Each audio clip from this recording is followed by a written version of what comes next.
Hey guys, it's Chris. This is my channel, just getting by in 2025.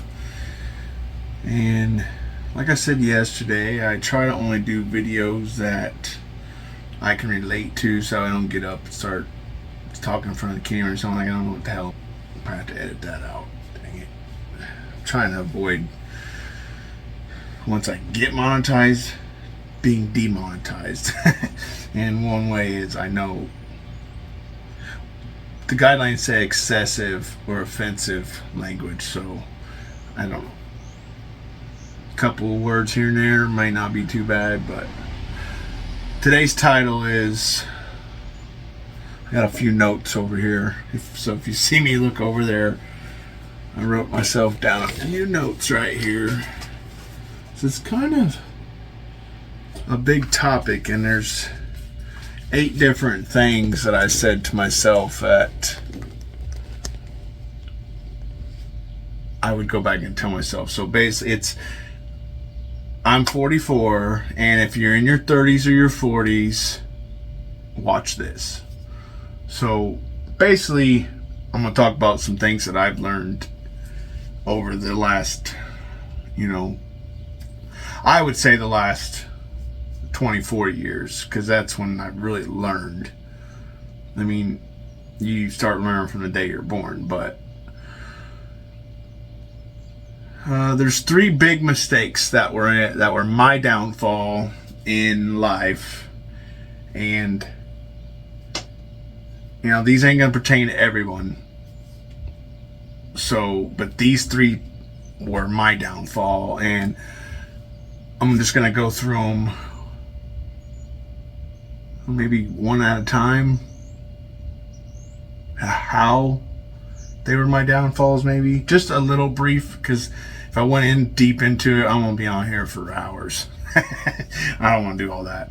So one thing is, I wrote down trusting the wrong people. So I didn't say trusting people, because it's not all people are out to get you. Not all people are going to be your enemies. So just being wary of who you trust, to get to know someone a little more before you put them in your life, and allow them access to certain parts of your life. Really get to know someone, because in my instances, I've had friends and family and loved ones, and women I've had them do me wrong. I'm not gonna sit here and act like I'm perfect. I've done my fair share of doing people wrong. That's not what I'm getting at. It's just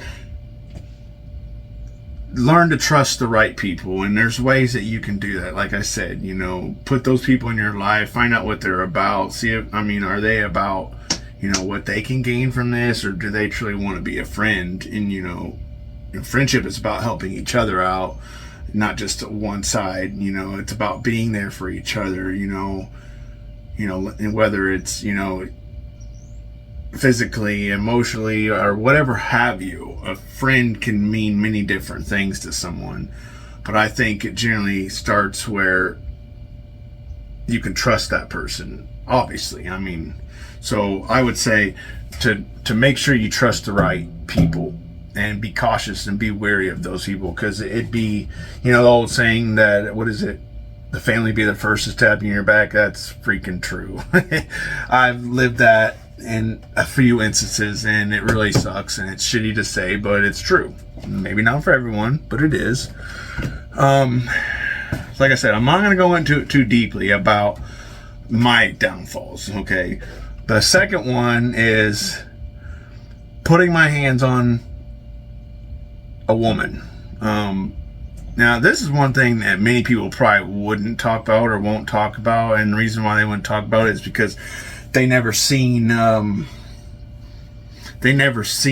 it was an issue. They never seen, that it was bad. They still don't believe that it was wrong or whatever. They just don't see fault in their actions, and I did, and I do, So I was thinking about something. Because the videos I'm doing are some of them are about my past and the things I've done, and they're, it's pretty downright evil. One of the things I was a woman abuser. There's no way around that. You can't try to make that sound good no matter which way you go about it. So I just want to address the haters. There's nothing that you're going to say to me that hasn't been said to me in my 44 years. So one of the things I can just see people saying in that video is, so essentially what you're telling is don't beat on women. Yeah, you little troll. It's exactly what I'm telling you. Don't put your hands on a woman. If I can pass on some type of information to someone at a younger age that may have made this mistake or thinking about making this mistake, and let them know that it's something you're going to pay for the rest of your life, don't do it, then that's my motive here. And if I could just help one person, then so be it. So to all the haters, kick rocks. Like I said, it is what it is. Yeah, I'm telling you, don't put your hands on a woman. Don't.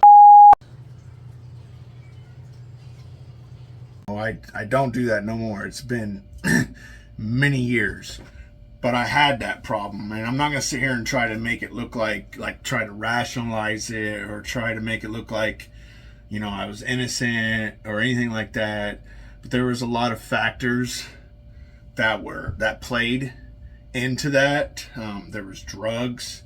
There was the fact that I grew up, have you heard the saying, you are a product of your environment? That's true, only to a certain extent.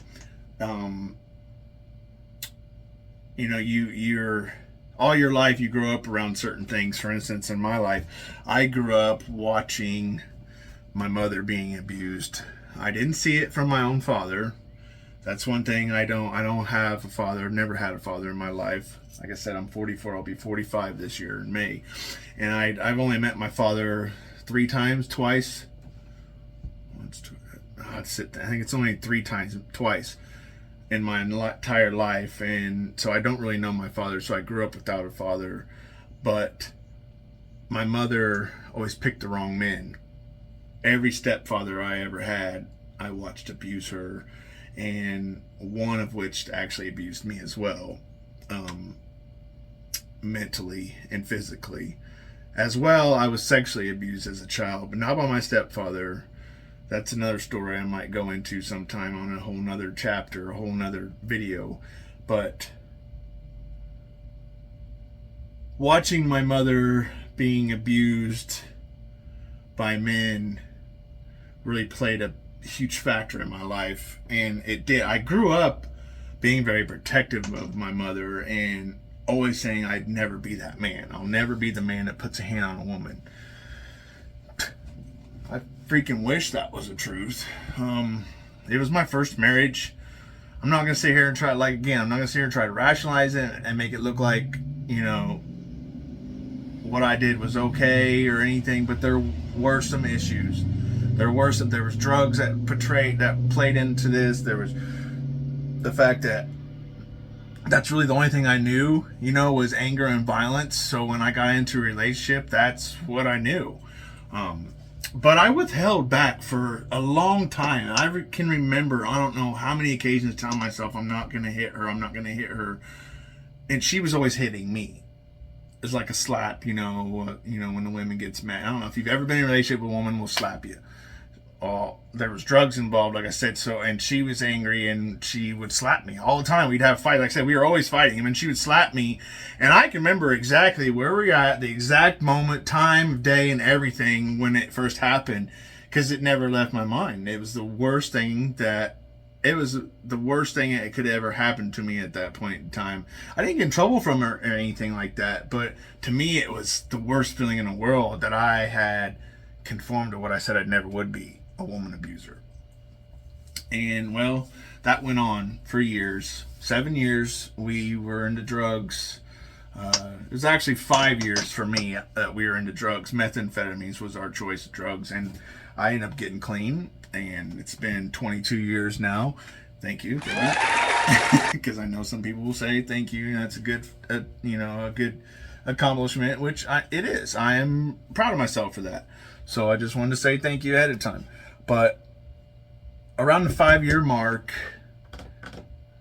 I think it was around 5 year mark, 4 or 5 years, somewhere around there. I can't remember. No, it was like the 3 year mark, because I spent 2 years trying to get my head out my getting off the drugs. Okay, so yeah, the 3rd year into our relationship is when I got in trouble. We both got in trouble for methamphetamines, and I spent 2 years on probation, and I did some jail time, and I kept being an idiot. Kept doing the meth. It still had hold of me. So I finally got my head out my butt, and because really it starts within. I didn't want to do it no more. I realized the problems that it was creating, and I didn't want to do it no more. I didn't like it in the first place. It was never a drug I liked, but I got addicted to it. So I went through counseling, which was court ordered, which I am very thankful for that, to that judge, Judge Lewis. See, I even know his name. I am so thankful for that. Like I said, that's 20 years. It was 2001 when I got that charge. And if he wouldn't have sentenced me to that, I probably wouldn't have ever got clean. I don't know. I mean, I had the dedication and will to do it. I maybe not have went and got clean. But anyways, I went through substance abuse counseling. I got clean, and I started getting into a better life, and yada yada. Progressed. I got divorced because she didn't want to get off the drugs, and still to this day, this is the woman to my first child, who is now 18 years old, which I got custody of him because she would never get clean. So it was really easy. Took custody of him, raised him. Here we are. I got married again. The same things happened, only there were no drugs involved, but I still had underlying issues. I had a lot of anger. I had depression. I had anxiety, irritability, just a lot of different things from my childhood, from the 7 years of that toxic marriage relationship that I just said that I had, was involved with drugs and abuse and just all toxic behavior. So in that, my second marriage, it lasted for 11, almost 12 years. And from day one, it was toxic. Like, we would fight nonstop, but we never put hands on each other. You know how I say we? Because I was never the type of man, I just woke up, oh, she made me mad, she didn't cook dinner right, I'm going to smack her. That's not the way it was. It was, we were toxic. We would get into fights, and it would become over explosive, I guess. It would just go way beyond what it really needed to be. And we would put hands on each other. That's all there was to it. I mean, the years, the cops that knew us, they knew us very well, and they told us, look, you guys need to stop with your crap, because we're just going to take both you guys to jail, and eventually we're going to, DCFS going to get involved, because this is neglect.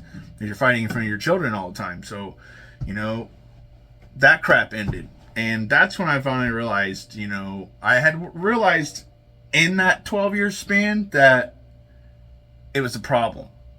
How I was going to fix it, I didn't know. Because see, back at the first marriage, I was still in denial. I thought, no, I'm not going to be like that, but it turned out, yeah, well, I guess I still was. So I kind of told you all three there, because my second downfall was drugs. So it was trusting the wrong people, putting my hands on women, and drugs. Those are my three downfalls. Now, for you, I don't know what that's going to be. Who knows? But from those things, I have learned a lot. I have had to learn what you call, what is that? The school of hard knocks. Because, for one, I didn't have a father. So I had to learn from my mistakes, and I didn't have no guidance. I didn't have anyone to point me in the right direction. So I learned from my own mistakes. We live by, by fault, not by design, should I say. Yeah, that's what I wrote down. We live by fault, not by design. Because it's true. For the majority of us, we learn from our mistakes. And that's the thing, you either learn from them or you don't. I learned from mine, and it took a long time for me to learn. So, not having a father figure, that was my biggest challenge. I didn't have anyone to look up to. So if I could tell you now, as a younger version of me, or just if I'm talking to a younger gentleman, I would tell myself, to I made the mistakes I made. I learned from them, and they're only mistakes if you don't learn from them. So if I could go back and tell myself, the first thing I would tell myself is, you're gonna fail along the way. Just make sure you look at where you failed at, how you failed, and how you're gonna do better the next day. I would tell myself to start saving money. I never did that. That was a big mistake. I still, to this day, I'm trying to build a business. I've been trying to build a business for a while. I have two businesses. One's like, part-time. I sell things online. I've been doing that for many, many years. But I started a full-time, which is actually turning into part-time because of the weather. But I have a food truck, which is what I'm standing in right now. But I would tell myself to save money, but I have no way to save money now. I got young kids, and like I said, all my money's being invested into my business, trying to stay ahead. I'm trying to pay off a house, trying to pay my bills. It's just really hard. So I wish I would have had a safety net. Save money. I couldn't stress that anymore. Save money. What else did I put on here?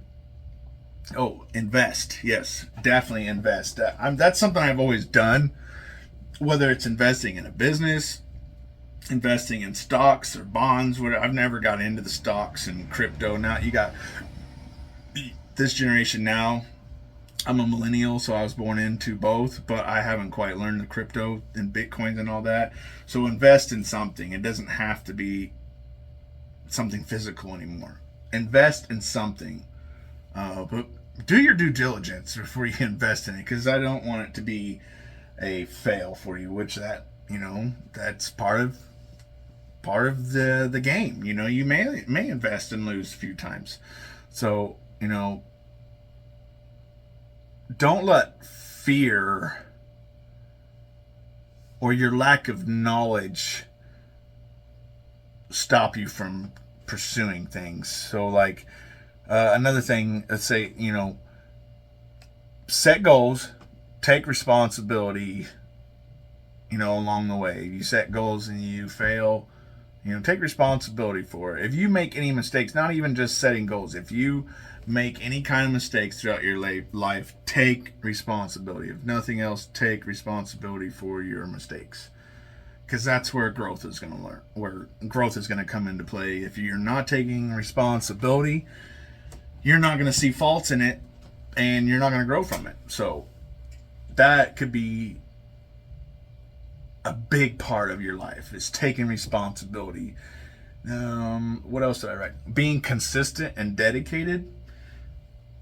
That's going to matter on how far you go in life. Are you set a goal, you have a dream, whatever, you want to manifest something, you have to be consistent and stay dedicated. That's one thing I would have told myself for sure, because in my earlier years, like I said, I let drugs and other things get in the way. I always had that mentality. If you go back to my other videos, I always had that mentality about starting my own business. Just I had things in the way that was blocking my concentration and my focus. So that's something else. Stay focused, dedication. Add that into the being consistent and dedicated, staying focused. I'd lost my focus, I don't know how many times along the way, and it probably wouldn't have took me 17 years to manifest my own business, to manifest my dream car, which is a Challenger. Honestly, it probably would. Maybe so, because when I first started this, it was hard. Like I said, I talked about how, minimum wage was $7 an hour. It was hard. Options are a lot more viable nowadays. So I don't know. Things may or may not have been different. It took me 17 years.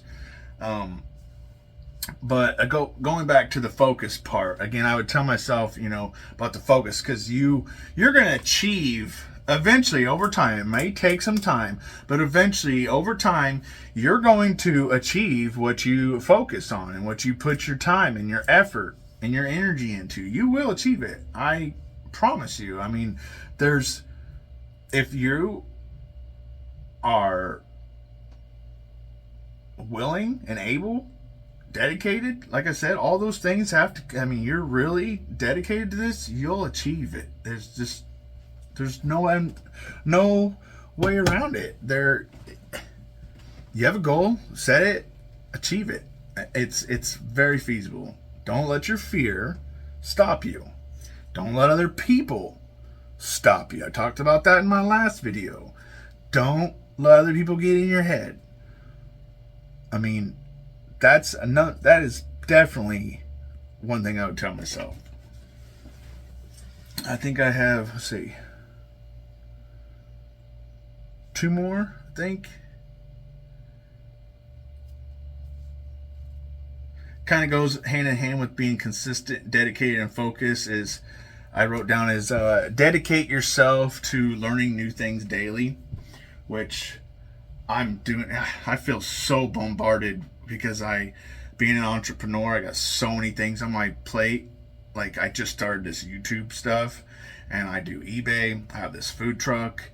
I have a lot of things on my mind that it just feels like I got too much, and I spend every day on YouTube or on my phone learning about these things, and almost to the point where it consumes me. Sometimes my fiance has to tell me, hey, look, you need to stop processing information and focus right here. And I get it.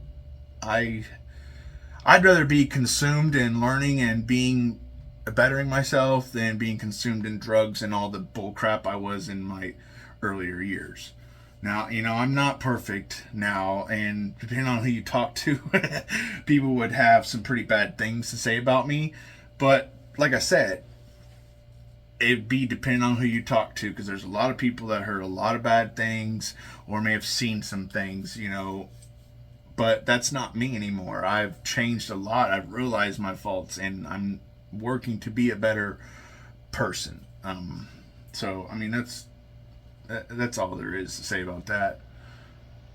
I would also tell myself, where you succeed, there will be failure, or vice versa. It goes hand in hand. So just don't stop. Keep pushing it. Keep pushing it. Keep pushing it. You got a freaking goal. You want to do something. Don't stop. Don't let people get on you and tell you this and tell you that. Don't let your own head get in your head and tell you not to do this, not to do that. Write down those goals somewhere to where you can read it every day, to where it becomes a reality for you. The more things that you have to remind yourself about it, the easier it's going to be to keep pursuing it. Let's see. What was the last thing I had? Oh, this one I really like, because at my age, I was in my late 20s when I realized all my faults. I was 35 when the process had begun, and here I am at 40, still pursuing that process, because these are habits and things that I'm trying to break that's been a part of me my entire life. So it's going to be, something I might deal with my entire life, just learning how to deal with these certain behaviors that I had and my characteristics, and learning how to change them. That may be something I'm going to deal with the rest of my life, and that's fine. But here's the thing, as I'm mindful now, I'm self-aware, and I'm more easier to talk to. If you tell me I'm doing something wrong, I'm going to listen more easily than I would 20 years ago. So there's a difference, So at the end of the day, it's not too late to make a change. It really isn't.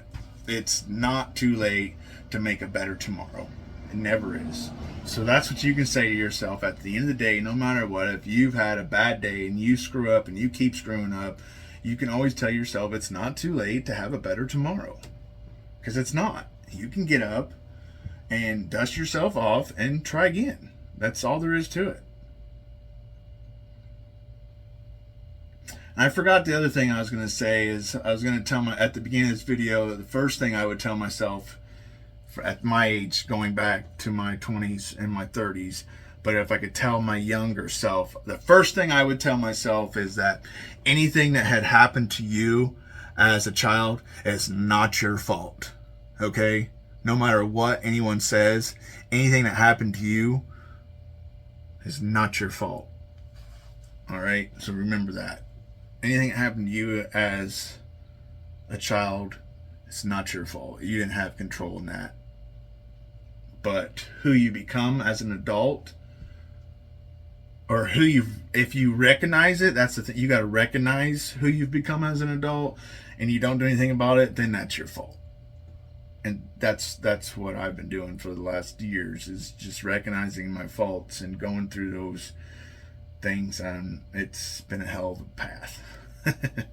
But I don't know, guys. Stay true to yourself and keep chasing those dreams. Don't stop. Later on. Peace out.